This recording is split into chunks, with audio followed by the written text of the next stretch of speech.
¿Cómo funciona el capitalismo? La economía mundial, que hoy domina la creación y distribución de riqueza, se nos presenta como una especie de fatalidad porque olvidamos que la hemos inventado los seres humanos y que no es una fatalidad del destino. Y así como la hemos creado, si ya no nos sirve, podemos desmantelarla como se desmantela una máquina obsoleta y se le lleva a un museo de historia. Aquellos convencidos de que estamos condenados y que nada se puede hacer, mejor será que no pierdan su tiempo viendo este video. Los que creen en la inteligencia y voluntad del ser humano para mejorar sus condiciones de vida, bienvenidos. El primer paso es entender cómo funciona el capitalismo. Para ello empezaremos por uno de sus actores principales, el dinero. Todos estamos de acuerdo en que el dinero es una medida para intercambiar bienes y servicios. Pero, ¿qué es lo que mide el dinero? Remontémonos un poco en el tiempo. Durante la Edad Media, los siervos, los campesinos del señor feudal, producían un excedente para éste, mientras que el producto restante era para el propio consumo del siervo, y sólo si obtenía algún excedente lo intercambiaba por otros productos en el mercado local. Pero las cosas evolucionaron y muchos campesinos salieron de los feudos y se sumaron a los artesanos que más tarde convirtieron su taller artesanal en pequeñas fábricas con obreros que trabajaban para ellos. Al mismo tiempo, los propios señores feudales encontraron una salida muy redituable a sus excedentes de riqueza y crearon fábricas y talleres de todo tipo. Las mercancías fueron desde entonces creadas expresamente para la venta y encontraron en el mercado más mercancías por las cuales intercambiarlas. El dinero que ya existía en la antigüedad se utilizó para facilitar el intercambio, pues si hoy quiero vender pan y quien quiere comprar mi pan es el sastre, pero yo no quiero ninguna camisa, necesitamos una mercancía equivalente a ambas, a la cual denominamos dinero.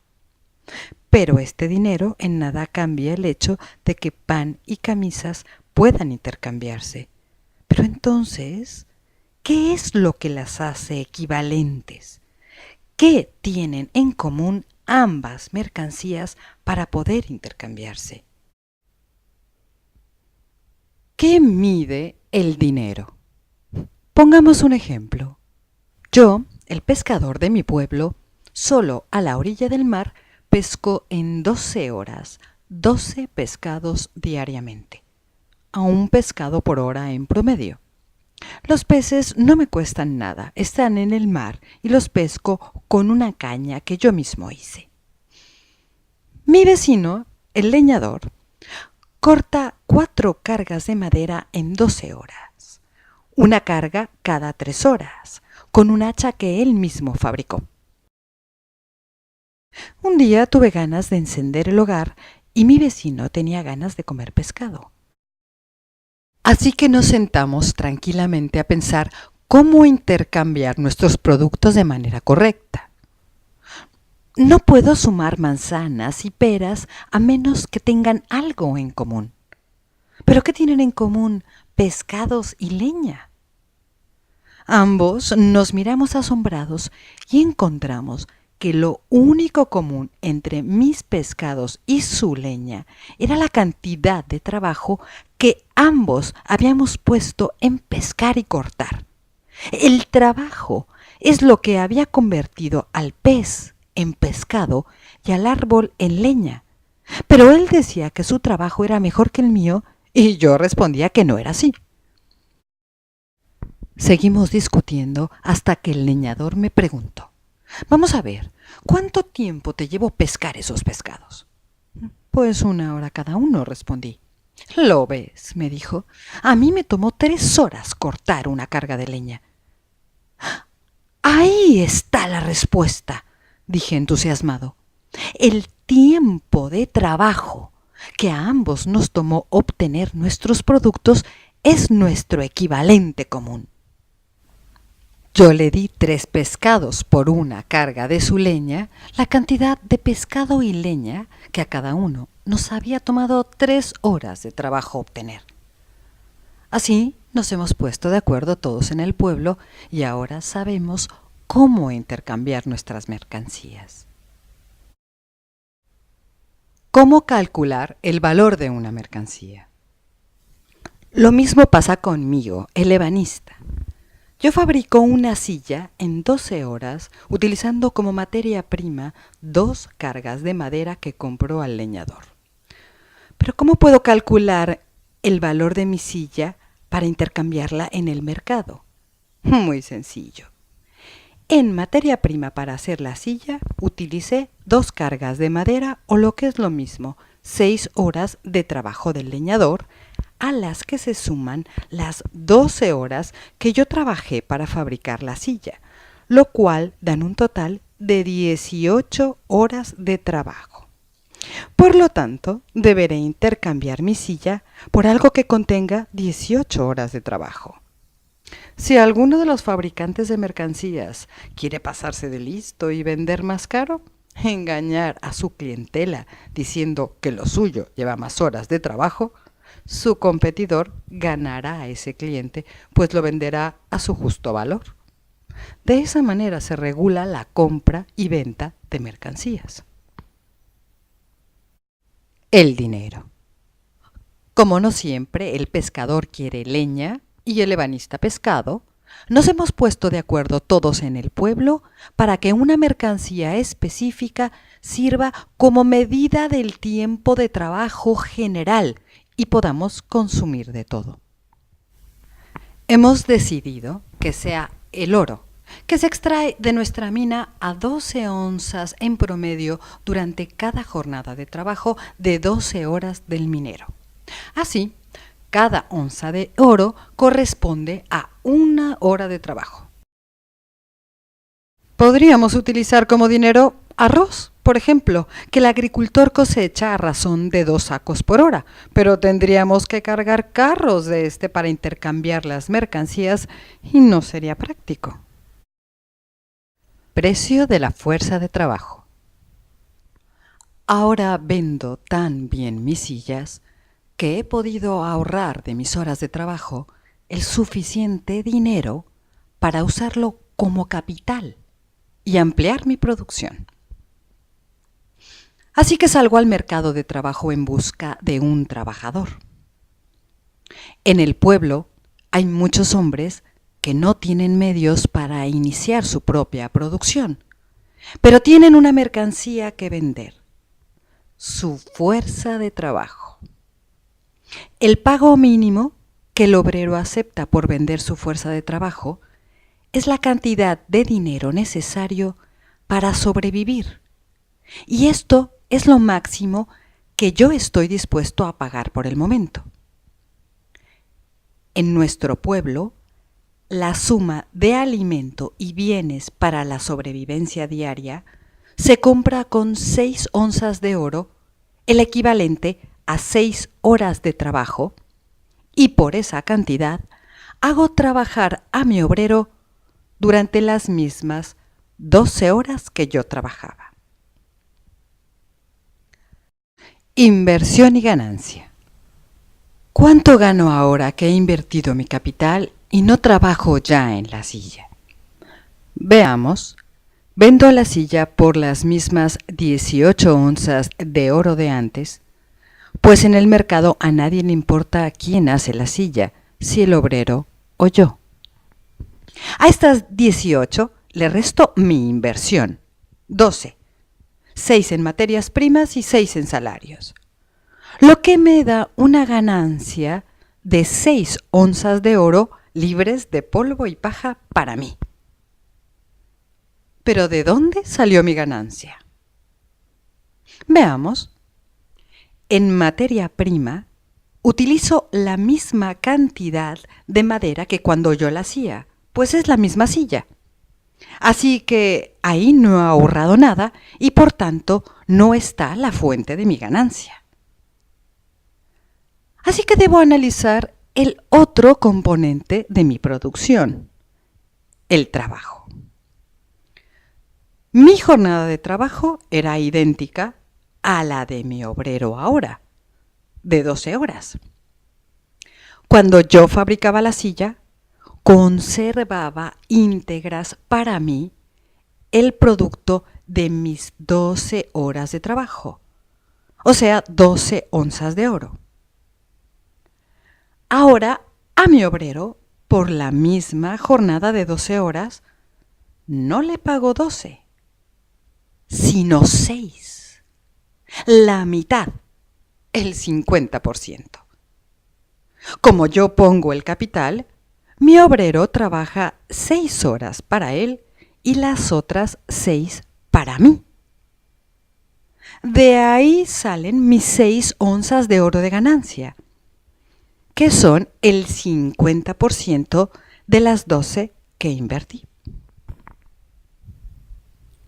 El origen de la ganancia es el concepto más importante para comprender cómo funciona el capitalismo. Así que resaltemos lo visto hace un momento. Cuando yo hacía la silla, conservaba las 12 onzas de oro por mis 12 horas de trabajo. Como mi obrero no tiene capital para iniciar su propia producción, tiene que venderme su fuerza de trabajo por el mínimo para sobrevivir. 6 onzas de oro por 12 horas de trabajo.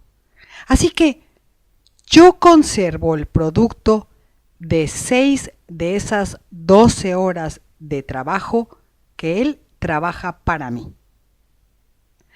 De esas 6 horas de trabajo que no le pago al obrero es de donde sale mi ganancia.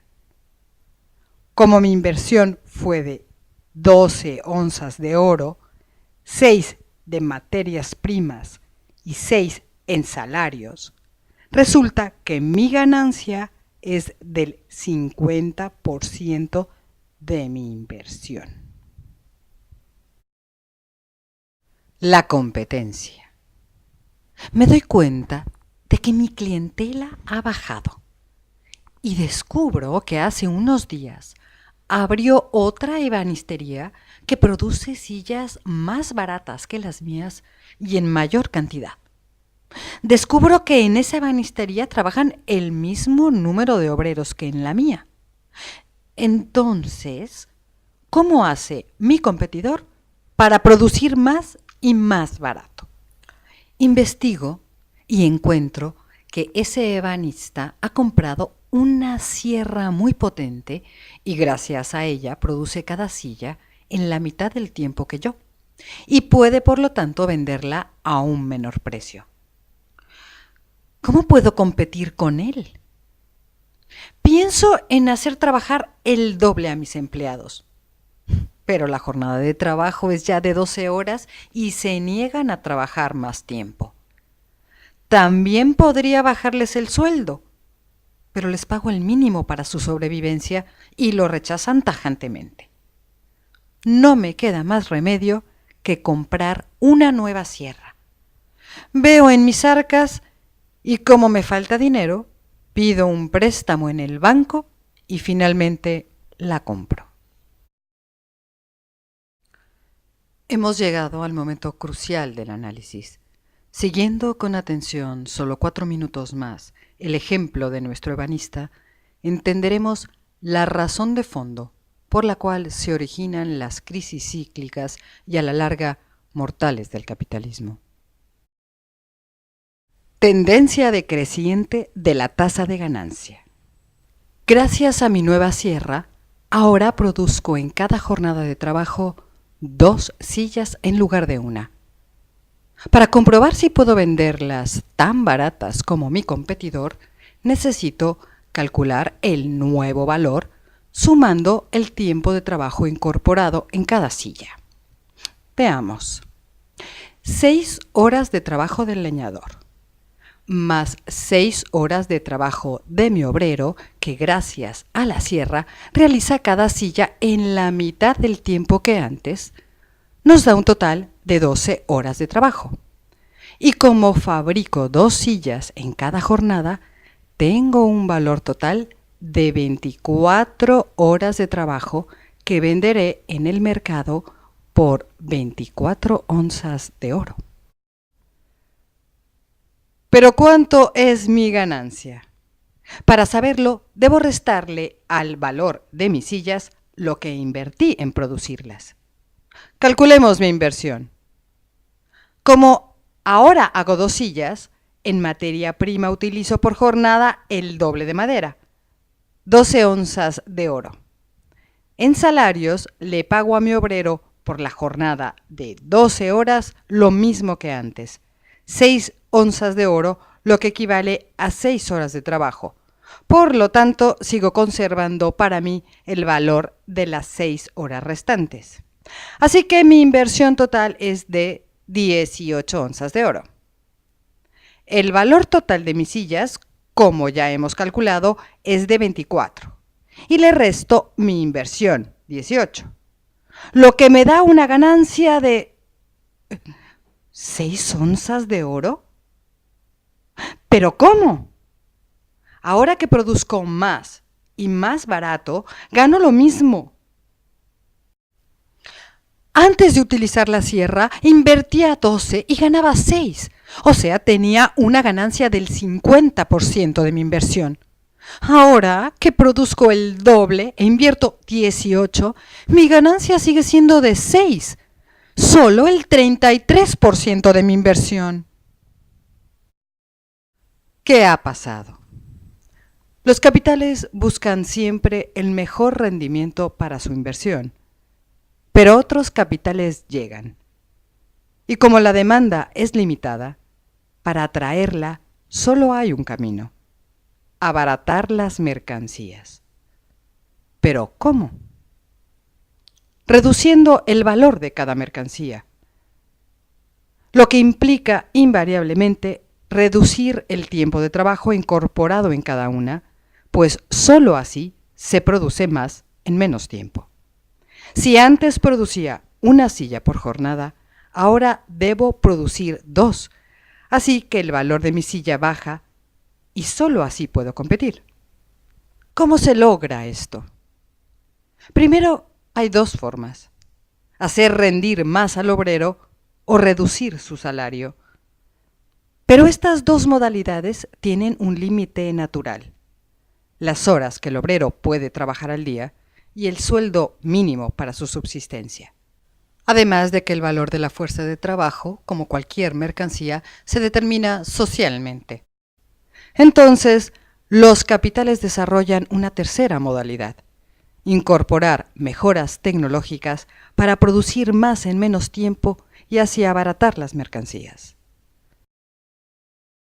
Como hemos podido comprobar a lo largo de estos minutos, la carrera por la productividad, mediante mejoras en tecnología, implica que los gastos en materias primas y maquinaria aumenten en mayor proporción al gasto en fuerza de trabajo, que es de donde obtengo la ganancia, y por lo tanto, la ganancia se reduce en relación a lo que invertí, aunque se venda toda la producción, lo cual además es más difícil al tratar de vender mayor cantidad en un mercado cada vez más competitivo.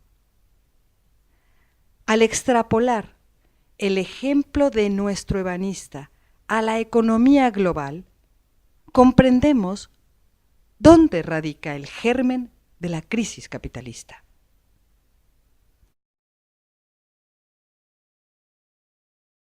El crédito.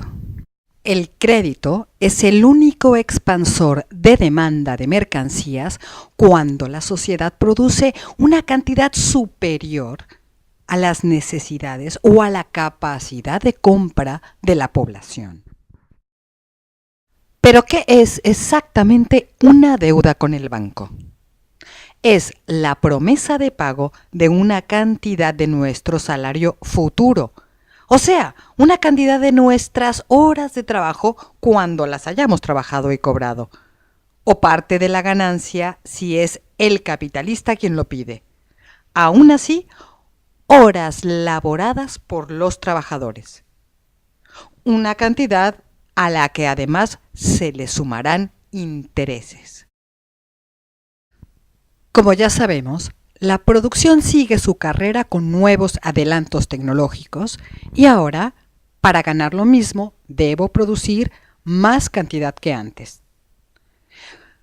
La entrada de nuevas tecnologías y el consecuente incremento en la cantidad de mercancías tiende a imperar en el conjunto de la economía, pero la cantidad de trabajadores empleados no se expande en la misma proporción.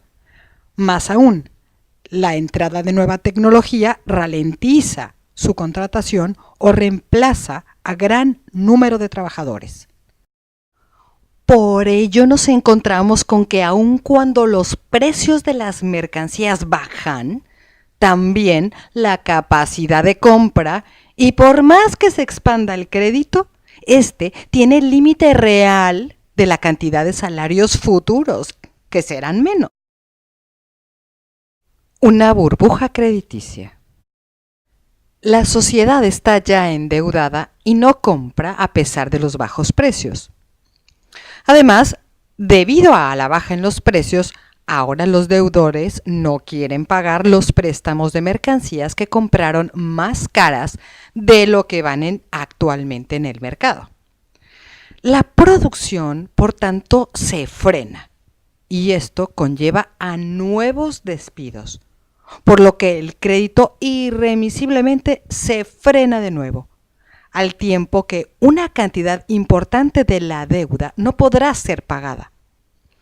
Esto se conoce como explosión de una burbuja crediticia. Después de la explosión de la burbuja crediticia, la producción no encuentra demanda suficiente. Así que pediré al gobierno que ayude a los bancos poniendo de los impuestos de todos para que pueda seguir prestando. O sea, que realice un rescate bancario. Sin embargo, ¡qué gran problema! Pues por ser ahora más productivos y fabricar más mercancías gracias a los avances tecnológicos, ha decrecido el empleo y ahora casi nadie puede pedir nuevos créditos. Por el lado del trabajo, puedo bajar los salarios de mis trabajadores, expandir su jornada de trabajo, quitar prestaciones sociales o pedir al gobierno que suba los impuestos a los salarios y los impuestos a cada mercancía. Pero los trabajadores siempre han presionado para mejorar sus salarios y condiciones de trabajo y lucharán contra una merma en su nivel de vida. Entonces, también puedo irme a otros lugares del mundo donde haya trabajadores más baratos y que trabajen más horas. Pero pronto también ellos lucharán por mejores salarios y condiciones de trabajo. Los gobiernos me ayudarán a meter en cintura a los trabajadores con reformas laborales, privatizaciones, recortes a bienestar social, impuestos, represión. Pero el límite real de los salarios, el mínimo para sobrevivir y el avance en la tecnología, como hemos visto, hará insuficiente todo lo que hagamos por vender nuestras mercancías.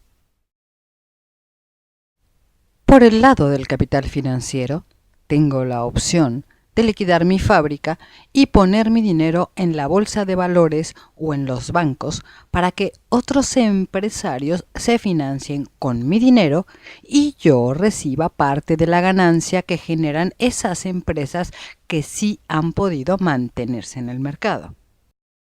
Pero en mi caso están muchos otros, y los que han logrado sobrevivir tendrán tarde o temprano el mismo problema que yo. El círculo se irá estrechando, las ganancias se reducirán y lo que creíamos que íbamos a ganar en la bolsa y los bancos irá mermando y se concentrará cada vez en menos manos. Las crisis en la bolsa de valores no son otra cosa sino la saturación de un mercado de dinero al que fluye cada vez menos ganancia. La especulación en la bolsa es el mecanismo de redistribución del valor de cada acción, pero en nada altera la rentabilidad de estas. Por el lado de la concentración de capital, podría intentar comprar todas las empresas de mi ramo para crear un monopolio y subir los precios de mis mercancías hasta donde yo quiera. Pero aún así, no podría venderlas por falta de demanda. Por el lado de la tecnología, podríamos tirar todas las nuevas tecnologías al mar y volver a nuestra producción de antes. Pero muy pronto, alguno de nosotros aparecería con una innovación para quedarse con una parte del mercado y empezaría todo de nuevo. Por el lado militar, podríamos inventar una nueva burbuja con una guerra mediante la cual destruyamos mucha riqueza para crear nueva. Pero al final, cuando hayamos reconstruido todo, tendríamos de nuevo el mismo problema. Aunque claro, ganaríamos tiempo. Recordemos los años de posguerra, de 1945 a 1971, que empieza a gestarse la crisis. Este es el círculo vicioso intrínseco, inherente e indivisible del capitalismo. Un inmenso arsenal de mercancías que no pueden venderse. Un límite infranqueable del crédito y la recesión tanto en el ámbito de la producción como del capital financiero, pues éste se alimenta de la esfera productiva. El dinero, única materia prima del capital financiero, no es otra cosa que la suma de la riqueza generada en la sociedad, y como habíamos comprobado antes, el dinero no es más que la medida de la cantidad de horas de trabajo general. Si, por ejemplo, los bancos centrales buscaran dinero, simplemente imprimirían dinero. Es su prerrogativa. Pero si no lo hacen, es porque el dinero no es otra cosa que la medida del tiempo de trabajo y este tiene un límite: las horas trabajadas o por trabajar en la creación de riqueza. Cuando han imprimido dinero irresponsablemente, lo que han ocasionado es una gran inflación, que es el mecanismo compensatorio en el mercado de esta medida arbitraria. No le demos vueltas y olvidemos la eterna digresión del dinero como causante en sí mismo de nuestros males. El dinero es solo una medida de valor, no el valor en sí mismo. El tiempo de trabajo social decrece por la productividad gracias a la incorporación de nuevas tecnologías y con ello decrece la tasa general de ganancia. Y es por esa baja en la tasa general de ganancia que los mercados, el capital, se revuelve desesperado y buscan mecanismos cada vez más perniciosos para la sociedad con el fin de resarcir el daño. Para ello, se están reforzando y sofisticando prácticas aberrantes, como depauperación de la naturaleza, contaminación ambiental, comercio sexual, crimen organizado, guerras, creación de consumo inútil, medicinas innecesarias, obsolescencia programada, medios de comunicación estupidizantes, gobiernos traidores a sus pueblos, robos y fraudes financieros. Todo lo anterior y más es perseguido por una sola motivación y solo una: la obtención de una ganancia cada vez más difícil de obtener. Buenas noticias. Aunque parezca mentira, esta baja de ganancia promedio por el avance de la tecnología puede ser lo mejor que nos haya pasado a la sociedad, pues demuestra que estamos muy cerca de liberarnos de este círculo pernicioso, dado que si cada día podemos producir más bienes y cada vez más baratos porque se fabrican en menos tiempo de trabajo, esto solo significa que si hacemos buen uso de los recursos y la tecnología, podemos producir con muy poco trabajo humano lo necesario para satisfacer las necesidades de la sociedad entera. Y hoy, por primera vez en la historia de la humanidad, esto es perfectamente posible. Veamos con calma el panorama y entenderemos por qué salir de este modo de producir y distribuir la riqueza es ya hoy una realidad. Primero observemos lo siguiente. En el planeta, gracias a la naturaleza y a la fuerza creadora del hombre que ha desarrollado las nuevas tecnologías, existe hoy la capacidad de alimentar, dar techo, abrigo y bienestar general a los casi 7.000 millones de seres humanos. Y si no me creen, volteen a ver el inmenso arsenal de mercancías en el mercado, la cantidad de alimentos que se tiran al mar por falta de demanda, la cantidad ingente de casas y edificios deshabitados en todas las ciudades y pueblos, la inmensa cantidad de hombres y mujeres deseosos de trabajar y participar en la vida productiva, la cantidad descomunal de profesionales desempleados, los miles de descubrimientos archivados por no desechar del mercado los existentes.